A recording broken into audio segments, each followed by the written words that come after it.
afectados física y mentalmente. Por eso yo quiero hablarles de la Convención sobre los Derechos del Niño.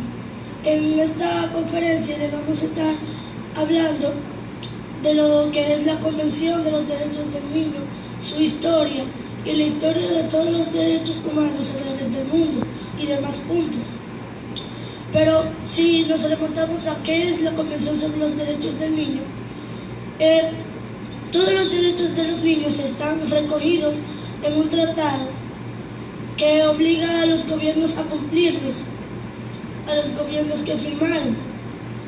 Pero este tratado, como obliga a los gobiernos a cumplirlos, también ejerce responsabilidad en algunos agentes como son los padres, los profesores, los profesionales de la salud, los investigadores y los propios niños y niñas.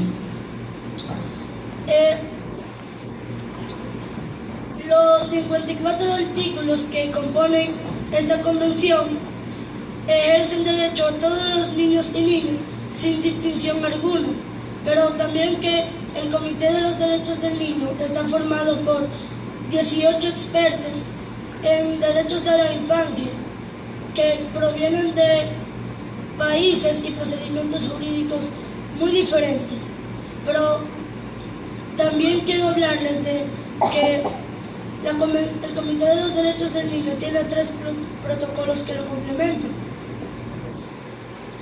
El protocolo relativo a la venta de niños y a la prostitución infantil, el protocolo relativo a la participación de niños en conflictos armados y también está el protocolo relativo a un procedimiento de comunicaciones para presentar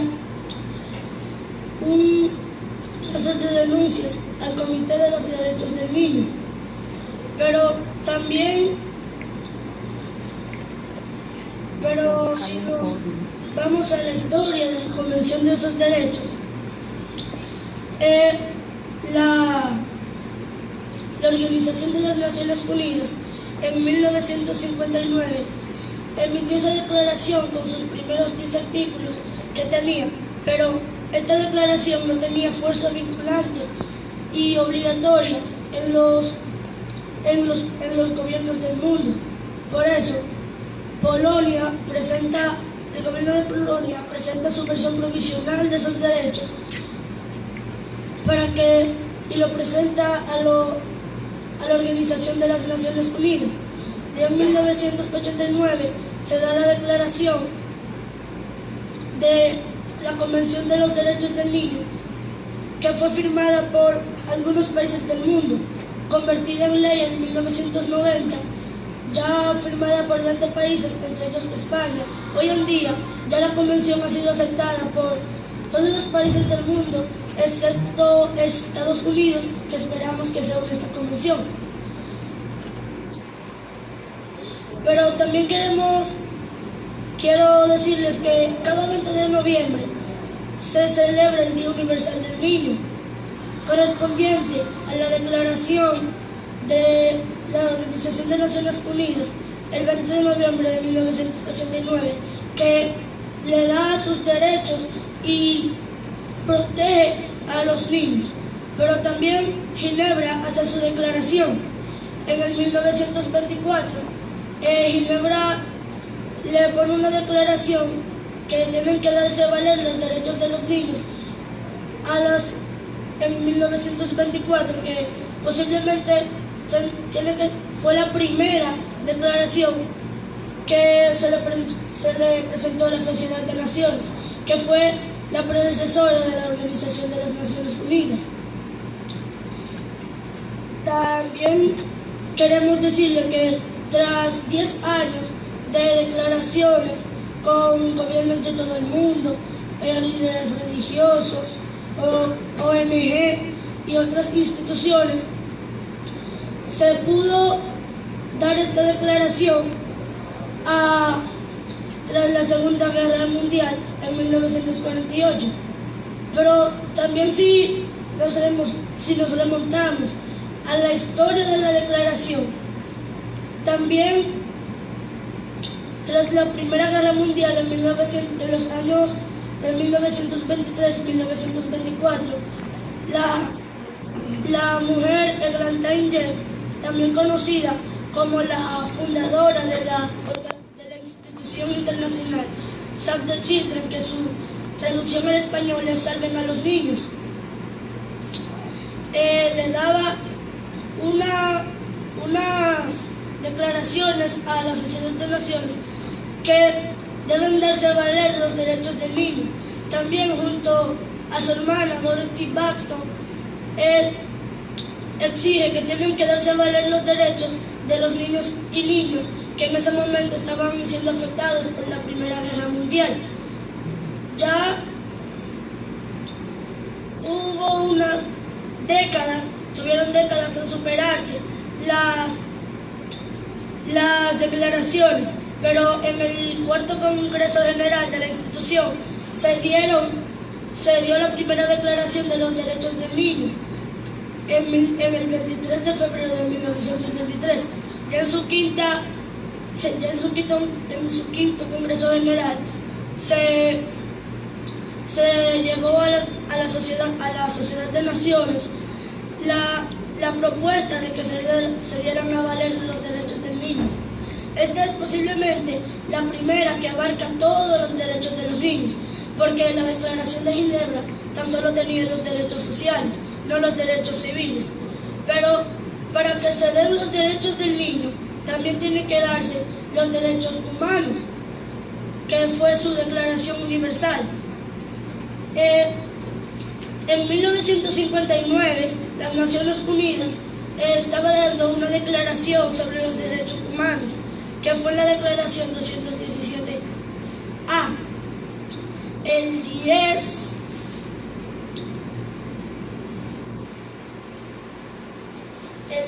de diciembre de 1948, en París, se da esta Carta de los Derechos Humanos, ya gracias a la resolución de la Carta de San Francisco. Pero la unión de esta declaración, más que una carta, recoge los derechos humanos, pero también obliga, es como un pacto que obliga a los gobiernos que firmaron a cumplirlos. Así se da en la Convención de los Derechos del Niño. Pero si también nos remontamos a la historia, en la lenta revolución, los derechos humanos se remontan desde el siglo XVII. Inglaterra muestra ya cómo se estaba convirtiendo en una potencia, muestra su ley de habeas corpus, y también está su Declaración de Derechos, que la incluían en su constitución. Y la Francia, como consecuencia de la Revolución Francesa, también declaraba estos derechos en el 1789. Ya se hace pública la Declaración de la Convención de los Derechos Humanos, de la Convención de la Esclavitud, que prohíbe rotundamente todo tipo de esclavitud en Francia, expandiéndose por todo el mundo. Ya se hacen los llamados códigos de Malinas, que esto recoge la moral internacional, también recoge las relaciones sociales, las relaciones familiares y la moral política como consecuencia de los derechos humanos en esa lenta de la revolución.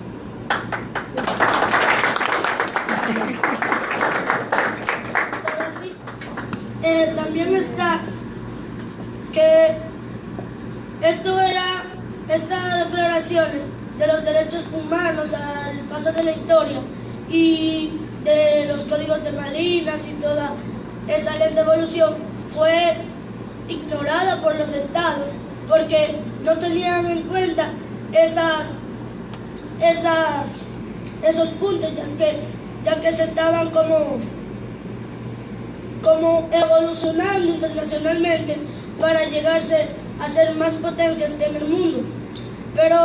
También que la Asamblea General de las Naciones Unidas aprobó el documento de la Declaración Universal de los Derechos Humanos, que fue un conjunto de normas y principios que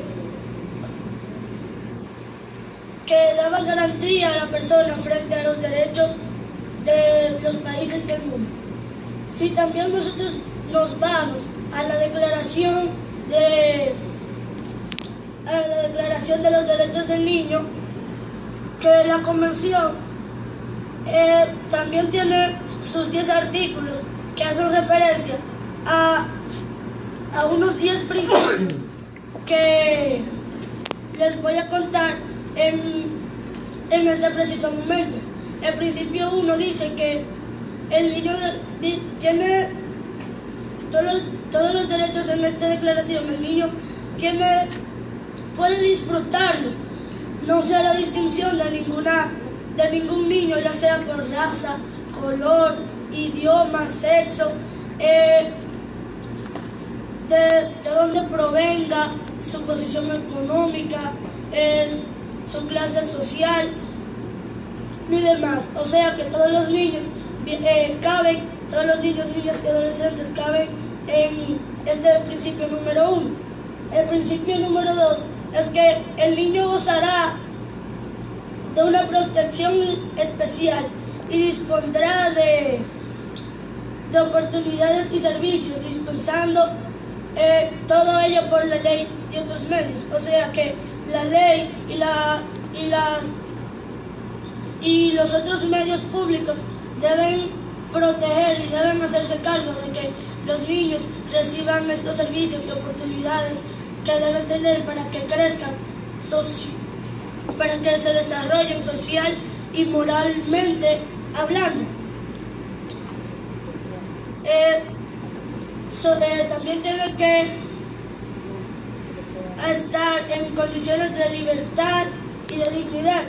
Al promulgar leyes con este fin, la consideración fundamental ya será de la selección del interés superior del niño. O sea que el niño tiene interés en lo superior, ya que trate de esta ley. Si el niño decidirá tener alguna profesión cuando grande, será una profesión técnica o sea universitaria, eso es del niño. O sea que no se le dará ninguna obligación porque sea niño en este momento. Tendrá desde ahora que podrá elegir si quiere ser ingeniero, doctor, abogado, hasta el presidente de la República en ese entonces.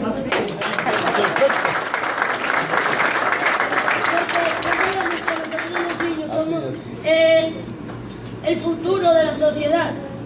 También el principio 3 es importantísimo porque el niño cuando nazca, desde su nacimiento, requiere un nombre y una nacionalidad.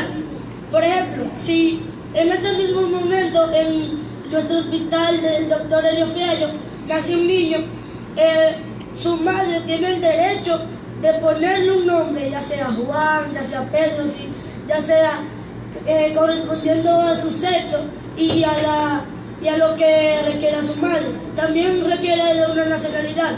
Si nace aquí y lo declaran aquí, ya es dominicano hasta sin declararlo. Él puede decir, yo soy dominicano porque yo tengo derechos, y es un derecho, y más que un derecho, es un deber, y yo tener una nacionalidad y un nombre para que se me reconozca en el mañana. Un niño puede decir esto ahora mismo si se para aquí al frente igual que yo lo estoy. El principio 4 también dice que él debe gozar de los beneficios y de la seguridad social. Él tendrá derecho a crecer y desarrollarse en una buena salud. También con este fin deberá concederse a él y a su madre cuidados especiales. También algo que el niño deberá gozar de vivienda, recreo, alimentación y servicios médicos adecuados.